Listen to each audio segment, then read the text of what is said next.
Hi friends, welcome to logic friends Telugu. Friends, మనం ఈరోజు ఈ వీడియోలో డిస్కస్ చేసే టాపిక్ వచ్చేసి switch case statement. Friends, video start చేసే ముందు రిక్వెస్ట్ ఫ్రెండ్స్, మీరు ఎవరైనా సరే ఫస్ట్ టైం ఈ ఛానల్ విజిట్ చేస్తే ఖచ్చితంగా సబ్స్క్రైబ్ చేసుకోండి. అదేవిధంగా పక్కన ఉన్న బెల్ ఐకాన్ కూడా యాక్టివేట్ చేసుకోండి. దీని ద్వారా మన ఛానల్లో వీడియో అప్లోడ్ చేయగానే మీకైతే నోటిఫికేషన్ వస్తుంది. ఫ్రెండ్స్, ఈరోజు మనం ఈ వీడియో డిస్కస్ చేసే టాపిక్ వచ్చేసి స్విచ్ కేస్ స్టేట్మెంట్. ఫస్ట్ అసలు ఈ స్విచ్ కేస్ యొక్క సింటాక్స్ చూసిన తర్వాత మనం దీని గురించి అయితే మనం డిస్కస్ చేద్దాం. ఫ్రెండ్స్, చూడండి, ఈ స్క్రీన్ పైన మీకు సింటాక్స్ కనిపిస్తుంది. ఈ సింటాక్స్ ఏంటంటే స్విచ్ కేస్ యొక్క సింటాక్స్. ఇక్కడ మీరు అబ్జర్వ్ చేయండి. మీరు అబ్జర్వ్ చేస్తే మనకి ఇక్కడ 2 కీవర్డ్స్ కనిపిస్తున్నాయి. ఒకటేమో స్విచ్, ఇంకొకటేమో కేస్. ఈ రెండింటిని యూజ్ చేసి మనం రాస్తాం కాబట్టి ఈ స్టేట్మెంట్ని దీన్ని స్విచ్ కేస్ స్టేట్మెంట్ అంటాం. ఇక్కడ మీరు అబ్జర్వ్ చేస్తే దీన్ని స్విచ్ హెడర్ అంటారు. ఈ స్విచ్ హెడర్లో మనకి ఏముందంటే, ఈ స్విచ్ హెడర్లో మనం ఏం యూజ్ చేయొచ్చు అంటే ఎక్స్ప్రెషన్ కానీ వేరియబుల్ కానీ యూజ్ చేయొచ్చు అనమాట. సో నార్మల్గా వేరియబుల్ అనుకోండి, వేరియబుల్ లోపల ఏముంటుంది, వాల్యూ ఉంటుంది. అర్థమవుతుందా? ఎక్స్ప్రెషన్ అనుకోండి, మనం ఏం చేస్తాం, ఇవాల్యుయేట్ చేస్తాం. ఇవాల్యుయేట్ చేస్తే మనకి ఏమొస్తుంది, వాల్యూ వస్తుంది. అర్థమవుతుందా? అంటే స్విచ్ హెడర్లో మనకి ఏమి ఉండాలంటే వాల్యూ ఉండాలన్నమాట. సో సిస్టమ్ ఏం చేస్తుందంటే, అంటే ఎక్స్ప్రెషన్ ఉంటే ఎక్స్ప్రెషన్ ఇవాల్యుయేట్ చేస్తే వాల్యూ వస్తుంది. వేరియబుల్ ఉందనుకోండి, డైరెక్ట్గా వాల్యూ వస్తుంది. ఈ సిస్టమ్ ఏం చేస్తుందంటే ఈ వాల్యూని ఇక్కడ కేస్ తర్వాత మీకు వాల్యూ 1 వాల్యూ 2 అని కనిపిస్తున్నాయి కదా, ఈ వాల్యూస్తో కంపేర్ చేస్తుంది అనమాట. అర్థమవుతుందా? ఫర్ ఎగ్జాంపుల్, ఇక్కడ స్విచ్ హెడర్ నుంచి వచ్చే వాల్యూ ఈ కేస్ తర్వాత ఉన్న వాల్యూ 2 ఈక్వల్ అనుకోండి. అప్పుడు ఏమవుతుందంటే ఈ కేసులో ఉన్న స్టేట్మెంట్స్ అన్ని కూడా ఎగ్జిక్యూట్ అవుతాయి. ఇవన్నీ కూడా మనకి ఎగ్జిక్యూట్ అవుతాయి అనమాట. అర్థమవుతుందా?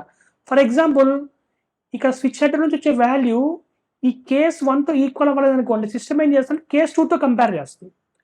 కేస్ 2తో ఈక్వల్ అయింది అనుకోండి, ఈ బ్లాక్ ఎగ్జిక్యూట్ చేస్తుంది. కేస్ 2తో కూడా ఈక్వల్ అవ్వలేదు అనుకోండి, కేస్ 3, ఇట్లా స్వాన్ కంపేర్ చేసుకుంటే పోతుంది. ఫర్ ఎగ్జాంపుల్, ఏ కేస్తోనూ మనకి ఈక్వల్ అవ్వకపోతే ఫైనల్గా డిఫాల్ట్ బ్లాక్ని అయితే ఎగ్జిక్యూట్ చేస్తుంది అనమాట. అర్థమవుతుందా? ఈ డిఫాల్ట్ బ్లాక్ అనేది ఏంటంటే ఇది ఆప్షనల్ బ్లాక్ అనమాట. అర్థమవుతుందా? మళ్ళీ ఒకసారి చెప్తున్నా సింపుల్గా మీకు. ఇక్కడ చూడండి, దీని సింటాక్స్ ఏంటంటే ఈ స్విచ్ హెడర్లో మనకి ఎక్స్ప్రెషన్ కానీ వేరియబుల్ కానీ ఉంటుంది అనమాట. సో వేరియబుల్ అయితే వేరియబుల్ ఉందనుకో నో ప్రాబ్లం. వేరియబుల్ లోపల ఏముంటుంది, వాల్యూ ఉంటుంది. ఎక్స్ప్రెషన్ ఉంటే ఏమవుతుంది, ఆటోమేటిక్గా ఇవాల్యుయేట్ అవుతుంది. ఇవాల్యుయేట్ అయితే మనకి ఏమొస్తుంది, వాల్యూ వస్తుంది. అంటే సింపుల్ చెప్పాలా, స్విచ్ హెడర్లో ఏముంటుంది, వాల్యూ ఉంటుంది. సిస్టమ్ ఏం చేస్తుందంటే ఈ వాల్యూని కేస్ తర్వాత వాల్యూ ఉంది కదా, ఈ వాల్యూస్తో కంపేర్ చేస్తుంది అనమాట. దేంతో అయితే ఈక్వల్ అవుతుందో ఆ పర్టికులర్ కేసుకు సంబంధించిన స్టేట్మెంట్స్ అన్ని కూడా ఎగ్జిక్యూట్ అవుతాయి. ఫర్ ఎగ్జాంపుల్, దేంతో ఈక్వల్ అవ్వకపోతే ఫైనల్గా డిఫాల్ట్ బ్లాక్ అనేది ఎగ్జిక్యూట్ అవుతుంది అనమాట. డిఫాల్ట్ స్టేట్మెంట్ అనేది ఎగ్జిక్యూట్ అవుతుంది అనమాట. ఒకసారి చూద్దాం మనం అసలు ఈ స్విచ్ స్టేట్మెంట్ ఎట్లా ఎగ్జిక్యూట్ అవుతుందో, ఎప్పుడు యూస్ చేయాలో. In C++, switch case is a control statement that allows you to make decisions based on the value of a single expression or variable. So ఇక్కడ ఏం చెప్తున్నాం అంటే స్విచ్ కేస్ అనేది ఏంటంటే control statement. So control statement అంటే అర్థం ఏంటి, దీన్ని యూజ్ చేసి మనం ప్రోగ్రామ్ ఎగ్జిక్యూషన్ని కంట్రోల్ చేయొచ్చు. సో అందుకే దీన్ని కంట్రోల్ స్టేట్మెంట్స్ అన్నాం. అర్థమవుతుందా? సో మనం ఏం చేయొచ్చు అంటే ఇక్కడ డెసిషన్ తీసుకోవచ్చు. అర్థమవుతుందా? డెసిషన్ తీసుకోవడం అంటే అర్థం ఏంటి, ఇక్కడ నుంచి వచ్చే వాల్యూని కేస్ వాల్యూతో కంపేర్ చేస్తాం కదా, ఈక్వల్ అయితేనే ఆ పర్టికులర్ కేసు ఎగ్జిక్యూట్ అవుతుంది. లేకపోతే ఏమవుతుంది, ఈ కేసులో స్టేట్మెంట్స్ అన్ని స్కిప్ అవుతున్నాయి కదా, అంటే ఈ యాక్షన్ పెర్ఫామ్ చేయాలా, కేస్ 2ని పెర్ఫామ్ చేయాలా, డెసిషన్ తీసుకుంటాం కదా. అంటే ఏంటి, మల్టీవే డెసిషన్ తీసుకోవాల్సినప్పుడు మనం ఏం చేస్తాం అంటే స్విచ్ కేస్ స్టేట్మెంట్ యూజ్ చేస్తాం. ఈ డెసిషన్స్ దేని మీద డిపెండ్ అయి ఉంటాయంటే, మనం తీసుకున్న డెసిషన్స్ దేని మీద డిపెండ్ అయి ఉంటాయి. డెసిషన్ అంటే ఏంటి, కేస్ 1 ఎగ్జిక్యూట్ అవ్వాలా, కేస్ 2 ఎగ్జిక్యూట్ అవ్వాలా, లేకపోతే డిఫాల్ట్ ఎగ్జిక్యూట్ అవ్వాలా. ఇది దేనిపై డిపెండ్ అయి ఉంటుందంటే మనకి స్విచ్ హెడర్ నుంచి వచ్చే వాల్యూ పైన డిపెండ్ అయి ఉంటుంది అనమాట. The switch case statement evaluates the expression once and jumps to the corresponding case label that matches the result of an expression. అర్థమవుతుందా? అదే చెప్తున్నాం. సో ఇక్కడ డెసిషన్ అంటే ఏ కేసు ఎగ్జిక్యూట్ అవ్వాలని దేని మీద డిపెండ్ అయి ఉంటుందంటే స్విచ్ హెడర్ నుంచి వచ్చే వాల్యూ పైన డిపెండ్ అయి ఉంటుంది. ఆ వాల్యూని బేస్ చేసుకొని కేస్ 1 ఎగ్జిక్యూట్ అవ్వాలా, కేస్ 2 ఎగ్జిక్యూట్ అవ్వాలా, లేకపోతే డిఫాల్ట్ ఎగ్జిక్యూట్ అవ్వాలని మనం డిసైడ్ చేసుకోవచ్చు అనమాట. It provides the alternative way to write multiway branching compare to using next if else statement.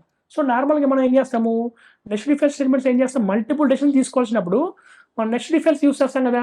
So same అదే పని మనం స్విచ్ కేస్ స్టేట్మెంట్ యూజ్ చేసి కూడా మనం చేయొచ్చు అనమాట. సో ఇంకా మీకు ఏమైనా ఈ స్విచ్ కేస్ అంటే మీకు కన్ఫ్యూజన్ ఉంటే నెక్స్ట్ సింపుల్ ఒక ఎగ్జాంపుల్ ప్రోగ్రామ్ చూద్దాము. ఆ ప్రోగ్రామ్ చూస్తే మీకు 100% క్లారిటీ అయితే వస్తుంది. సో చూడండి, నెక్స్ట్ మీకు ఒక ప్రోగ్రామ్ కనిపిస్తుంది. ఈ ప్రోగ్రామ్ యొక్క ఎయిమ్ ఏంటంటే ఇవి డే నేమ్స్ని ప్రింట్ చేస్తుంది.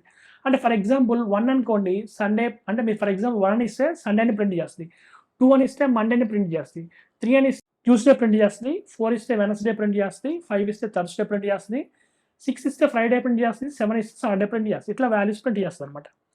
సో ఇది ఎట్లా ఎగ్జిక్యూట్ అవుతుంది అనేది ఒకసారి నేను చెప్తాను. సో నార్మల్గా ప్రోగ్రామ్ ఎగ్జిక్యూషన్ ఎక్కడ స్టార్ట్ అవుతుంది, మనకి మెయిన్ దగ్గర స్టార్ట్ అవుతుంది కదా. సో దీని లోపల ఏంటి, ఒక వేరియబుల్ని డిక్లేర్ చేస్తారు. వేరియబుల్ నేమ్ ఏంటి, డే. అర్థమవుతుందా.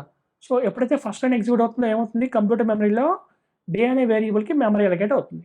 సో నెక్స్ట్ ఏంటి, ఇప్పుడు నేను యూజర్ని అడగాలి, ఏమని అడగాలి, 1 నుంచి 7 వరకు ఏదో ఒక నెంబర్ ఎంటర్ చేయమని అడగాలి. ఎందుకు, మనకి ఎన్ని డేస్ ఉంటాయి, మనకి 7 డేస్ ఉంటాయి కాబట్టి 1 to 7 ఒక నెంబర్ ఎంటర్ చేయమని అడగాలి. సో అప్పుడు అందుకోసం ఏం చేస్తున్నాను, నేను సిఅవుట్ స్టేట్మెంట్ రాస్తున్నా. అర్థమవుతుందా. సిఅవుట్లో మనం ఏది రాస్తే సేమ్ యాజ్ ఇట్ ఈస్ మనకి ఏమవుతుందంటే అవుట్పుట్లో ప్రింట్ అవుతుంది. సో ఈ ప్రోగ్రామ్ ఎగ్జిక్యూట్ అప్పుడు మనకి ఏమొస్తుందంటే ఎంటర్ డే నెంబర్ అని చెప్పి 1 to 7 అని వస్తుంది. అప్పుడు యూజర్ ఏం చేస్తాడు, 1 నుంచి 7 మధ్యలో ఏదో ఒక నెంబర్ ఎంటర్ చేస్తాడు. ఫర్ ఎగ్జాంపుల్ యూజరు 6 అనే నెంబర్ ఇచ్చారు అనుకోండి, 6 అనే నెంబర్ ఇచ్చి ఎంటర్ కీ ప్రొసెస్ అనుకున్నప్పుడు ఏమవుతుంది, మనం ఏం చేయాలి, ఈ 6 అనే నెంబర్ డే అనే వేరియబుల్లో స్టోర్ చేయాలి. కీబోర్డ్ నుంచి ఇచ్చిన వాల్యూని వేరియబుల్లో స్టోర్ చేయాలంటే మనం ఏం చేయాలి, సిఇన్ స్టేట్మెంట్ యూజ్ చేయాలి. సో అందుకని నెక్స్ట్ ఏం చేశాను, సిఇన్ డే అని యూజ్ చేశాను. అంటే ఫర్ ఎగ్జాంపుల్ ఇప్పుడు యూజర్ 6 అని ఇచ్చి ఎంటర్ కీ ప్రెస్ చేయగానే ఏమవుతుంది, ఈ 6 అనే వాల్యూ ఈ డే అనే వేరియబుల్లో స్టోర్ అవుతుంది. సో నెక్స్ట్ ఏంటి చూడండి, ఈ ప్రోగ్రామ్ స్పేస్ సరిపోక నేను పక్కన రాశాను, ఇక్కడ మీరు అబ్జర్వ్ చేయండి. దీనిలో నెక్స్ట్ స్టేట్మెంట్ ఏంటి, స్విచ్ స్టేట్మెంట్. ఇదేంటి, స్విచ్ హెడర్ కదా. ఈ స్విచ్ హెడర్లో ఏముండొచ్చు, మనకి వేరియబుల్ కానీ ఎక్స్ప్రెషన్ కానీ ఉండొచ్చు. సో ఇక్కడ ఏంటి, వేరియబుల్ ఉంది కదా, డే అంటే ఏంటి వేరియబుల్, దీంట్లో ఎంత వాల్యూ ఉంది, 6 అనే వాల్యూ ఉంది. అంటే ఇప్పుడు డే అనే వేరియబుల్ ఎంత వాల్యూ ఉంది, 6 అనే వాల్యూ ఉంది. అంటే దీని మీనింగ్ ఏంటి, స్విచ్ హెడర్లో ఎంత వాల్యూ ఉంది, 6 అనే వాల్యూ ఉంది. ఈ 6 అనే వాల్యూని మనం ఏం చేస్తామంటే కేస్ వాల్యూస్తో కంపేర్ చేస్తాం. సిస్టమ్ ఏం చేస్తామంటే కేస్ వాల్యూస్తో కంపేర్ చేస్తుంది. సో ఫస్ట్ కేస్ వాల్యూ ఏంటి, 1 కదా. 6 అనేది 1తో ఈక్వలా, కాదు కదా, కాదు కాబట్టి కేస్ 1 ఎగ్జిక్యూట్ చేయదు. నెక్స్ట్ ఎక్కడికి వెళ్తే కేస్ 2కి వెళ్ళిద్ది. 6 అనేది 2తో ఈక్వలా, కాదు కదా, కాదు కాబట్టి కేస్ 2 కూడా ఎగ్జిక్యూట్ చేయదు. నెక్స్ట్ థర్డ్ కేసుకి వెళ్ళిద్ది. ఈ కేసులో ఎంత వాల్యూ ఉంది, ఇక్కడ 3 అనే వాల్యూ ఉంది. ఇక్కడ వాల్యూ ఎంత ఉంది, 6. ఈ రెండు ఈక్వలా, కాదు కాబట్టి దీన్ని కూడా స్కిప్ చేస్తుంది. స్కిప్ చేసి నెక్స్ట్ కేసుకి వెళ్ళిద్ది. ఈ నెక్స్ట్ కేసులో ఎంత వాల్యూ ఉంది, 4. స్విచ్ హెడర్లో ఎంత వాల్యూ ఉంది, 6. 6, 4 ఈక్వల్ కాదు కదా, కాబట్టి ఈ కేస్ 4 కూడా స్కిప్ చేస్తుంది. సో నెక్స్ట్ ఏమవుతుంది, నెక్స్ట్ కేసు ఏంటి, కేస్ 5. సో ఇక్కడ దీన్ని కూడా చెక్ చేస్తుంది అనమాట. సో ఈక్వల్ కాదు కదా, కాదు కాబట్టి ఏమవుతుంది, దీన్ని కూడా ఎగ్జిక్యూట్ చేయదు. నెక్స్ట్ కేసుని చెక్ చేస్తుంది. ఈ కేసు వాల్యూ ఎంత ఉంది, 6. ఇక్కడ స్విచ్ హెడర్లో ఉన్న వాల్యూ, ఈ కేసు వాల్యూ ఈక్వల్ కదా, ఈ రెండు ఈక్వల్ కాబట్టి ఏమవుతుందంటే అప్పుడు ఈ కేస్ కింద ఉన్న స్టేట్మెంట్స్ అన్నీ ఎగ్జిక్యూట్ అవుతాయి అనమాట. సో ఈ బ్లాక్లో ఏ స్టేట్మెంట్ ఉంది, మనకి సిఅవుట్ స్టేట్మెంట్ ఉంది. సో దీంట్లో మనం ఏం చేస్తున్నాం, ఫ్రైడే అని ప్రింట్ చేస్తున్నాం. సో 6 ఇస్తే మనకి ఏం ప్రింట్ అవుద్ది, ఫ్రైడే అని ప్రింట్ అవుతుంది. ఇట్లా ఎగ్జిక్యూట్ చేసుకుంటే వెళ్ళిపోతుంది అనమాట.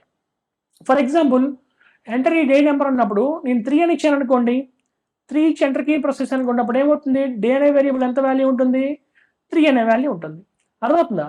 స్విచ్ హెడర్లో ఎంత వాల్యూ ఉంటుంది, 3 అనే వాల్యూ ఉంటుంది. సిస్టమ్ ఏం చేస్తుంది, ఇప్పుడు కేస్ సేమ్ అదే ప్రాసెస్ కేస్ వాల్యూస్తో కంపేర్ చేస్తుంది. ఫస్ట్ కేస్ వాల్యూ ఏంటి, 1 అనేది 3తో ఈక్వల్ కాదు కదా, కాబట్టి దీన్ని ఎగ్జిక్యూట్ చేయొద్దు. నెక్స్ట్ 3ని దేంతో కంపేర్ చేస్తుంది, సెకండ్ కేస్ వాల్యూతో కంపేర్ చేస్తుంది. సెకండ్ కేసులో ఎంత వాల్యూ ఉంది, 2 అనే వాల్యూ ఉంది.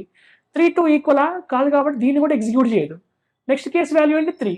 3 ఈక్వల్ కదా, ఈక్వల్ కాబట్టి ఏమవుతుంది, సిస్టము ఈ కేసులో ఉన్న స్టేట్మెంట్స్ ఎగ్జిక్యూట్ చేస్తుంది. సో దీంట్లో ఏ స్టేట్మెంట్ ఉంది, మనకి సిఅవుట్ స్టేట్మెంట్ ఉంది. ఏం ప్రింట్ చేస్తున్నాం, ట్యూస్డే అని ప్రింట్ చేస్తున్నాం.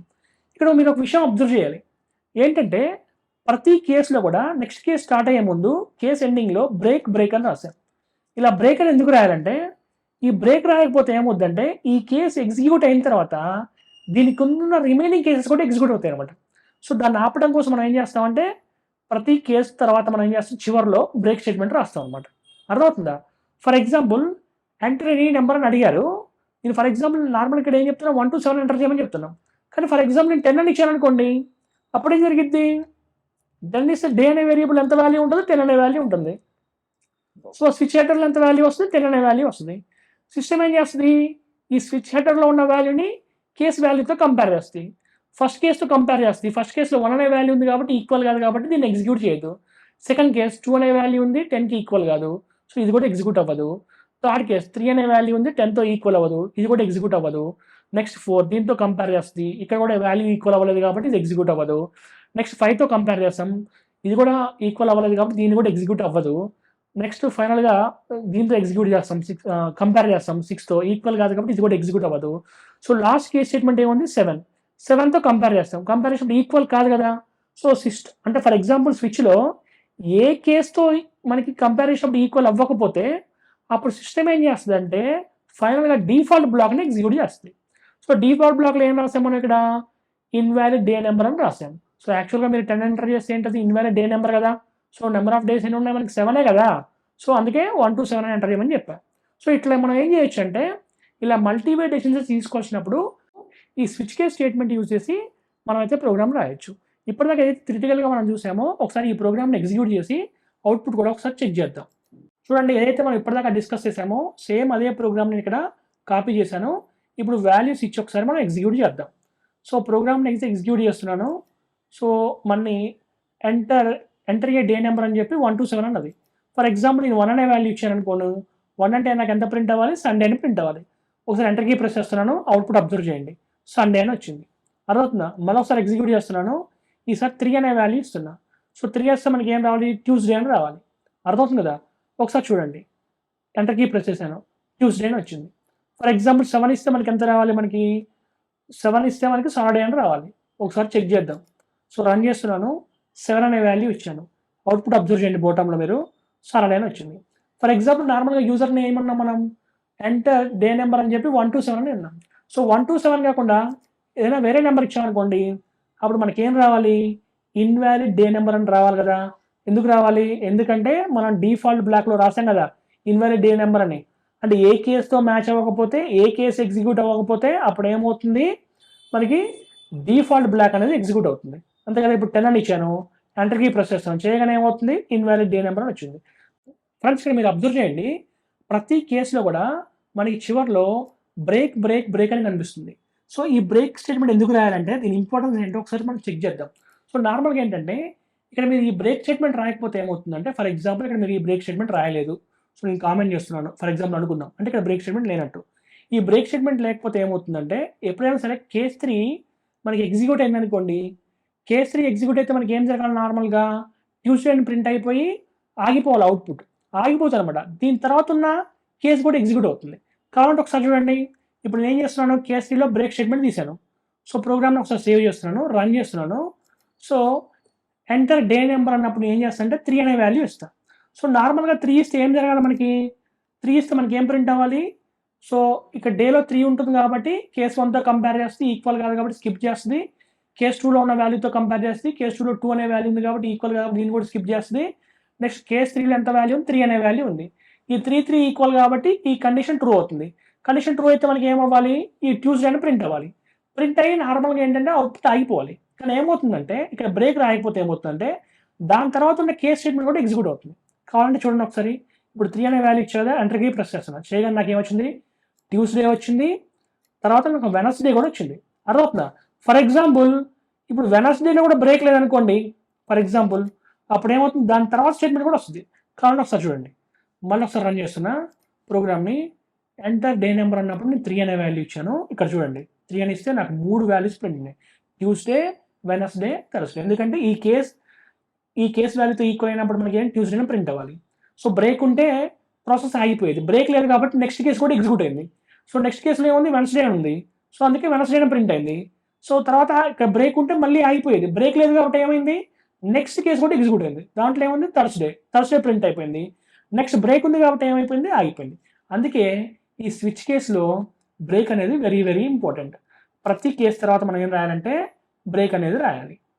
ఫ్రెండ్స్ నా నెక్స్ట్ వీడియోలో నేను ఏదైనా మీరు క్యారెక్టర్ ఎంటర్ చేస్తే అది ఓవేలా కాదని మనం ఫైండ్ అవుట్ చేయబోతున్నాం.